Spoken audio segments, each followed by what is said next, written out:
أعوذ بالله من الشيطان الرجيم بسم الله الرحمن الرحيم الحمد لله والصلاة والسلام على رسول الله. Assalamu alaikum wa rahmatullahi wa barakatuh. Encore une fois, nous remercions Allah subhanahu wa ta'ala qui nous a permis d'être là pour poursuivre nos cours de tajwid.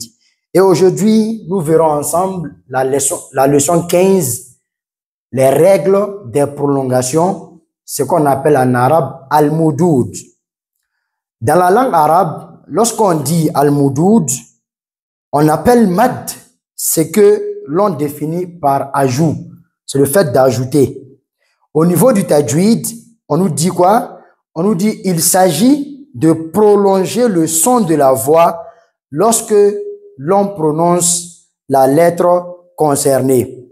Déjà, avant de commencer, il faut préciser que dans l'alphabet arabe, nous avons 3 voyelles courtes. Nous avons al-fatha, nous avons al-dhamma, nous avons al-kasra. Aussi, nous avons aussi 3 voyelles longues qu'on appelle huruful mad.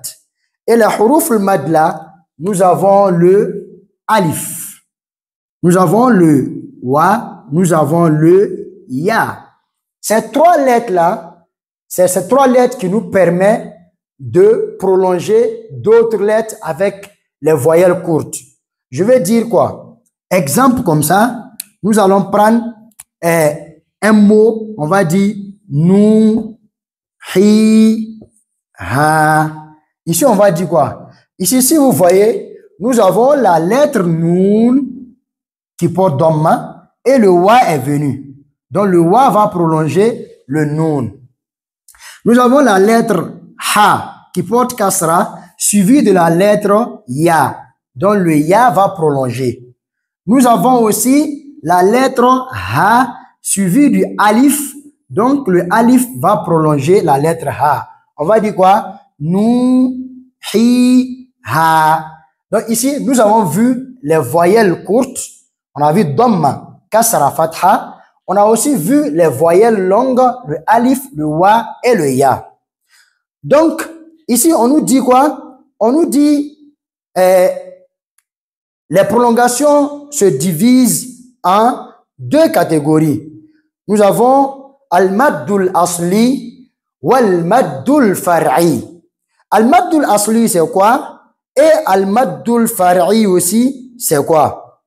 Donc, maddul asli, on nous dit, c'est une prolongation de base qui n'est pas liée à un hamza ou à une soukoun. Al-maddul asli, c'est une prolongation de base qui n'est pas liée à un hamza ou à une soukoun. Maintenant, al-maddul far'i, c'est quoi? On nous dit al-maddul far'i, c'est l'inverse de al-maddul asli. Lui, il veut dire quoi? On nous dit qui est prolongé par la cause d'un hamza ou d'une soukoun. Al-maddul far'i, c'est une prolongation qui est causée par un hamza ou bien par une soukoun. Donc, on va commencer par détailler al-maddul asli, c'est-à-dire les prolongations qui ne sont pas liées à un hamza et qui ne sont pas liées à une soukoun. Dans cette catégorie, nous avons 4 prolongations. On a 4 prolongations. Donc, on va dire quoi? On a d'abord al-maddu tabi'i. Mad. D'abord, mad, comme on le sait, mad veut dire prolonger, mad prolongation. On a le mad at-tabi'i. Tabi'i. C'est bon? Mad at-tabi'i, c'est quoi?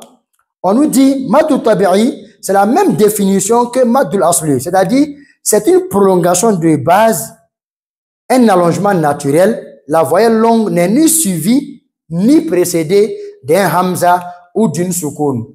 Maintenant, mad at-tabi'i, là, cette prolongation se fait en 2 temps. Ça se fait en 2 temps. Donc, on veut nous faire comprendre quoi ici? Mad at-tabi'i, c'est lorsque le alif prolonge une lettre qui porte fatha, ou le wa prolonge une lettre qui porte dhamma, ou le ya prolonge une lettre qui porte kasra. Lorsqu'on voit ça dans le Coran, lors de la lecture, c'est ça qu'on appelle al-mad at-tabi'i. Donc, comme on a fait exemple ici, nous, hi, ha. On ne va pas prolonger plus que 2 temps. On va pas dire nous, hi, ha. Non, c'est 2 temps seulement. Nous, hi, ha. Donc, on va prendre exemple dans le Coran. On va prendre la sourate Fatiha. Lorsqu'on dit sirata, quand on regarde, c'est comme ça. Sirata, le ra est tiré par le alif.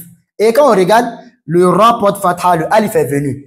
Et lorsque ces 3 lettres-là viennent, elles ne portent aucune voyelle. C'est bon? Donc, on va dire sirata. Donc, pas quelqu'un va dire sirata. Non, c'est juste 2 temps. Sirata.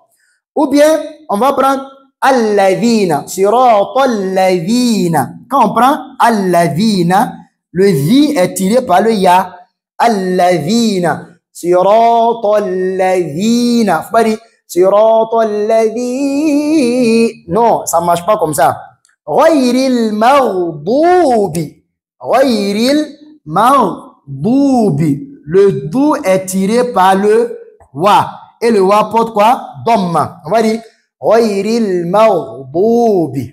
Cette prolongation, c'est ça qu'on appelle al-maddu tabi'i. Et elle se trouve dans la catégorie de quoi? Al-maddul asli. Nous allons voir la deuxième prolongation. Nous avons quoi? Al-maddul badal. Deuxième, c'est maddul quoi? Badal. Badal. Badal, c'est quoi? C'est lorsque, on nous dit quoi? Maddul badal, lorsque la prolongation, c'est-à-dire le alif, ou bien le wa, ou bien le ya, est précédé d'un hamza. La voyelle longue est de 2 temps. On va prendre un exemple comme ça. On va dire quoi? Allama al-Qur'an. Quand on écrit comme ça, Qur'an, le hamza est là, comme ça. C'est ça on nous dit ici. C'est comme si le hamza, voici la prolongation que le alif qui est là, mais le alif est précédé d'un hamza.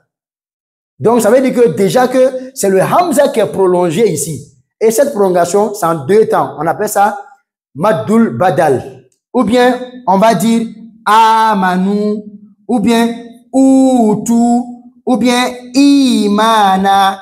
Donc, le hamza est tiré par le alif, maddul badal. Le hamza est tiré par le ya, maddul badal. Le hamza est tiré par le wa, maddul badal. On va s'arrêter là. Et Inch'Allah, les 2 qu'on a vus déjà, c'est des prolongations qui ne sont liées ni au hamza, ni au soukoun, et qui se font en 2 temps.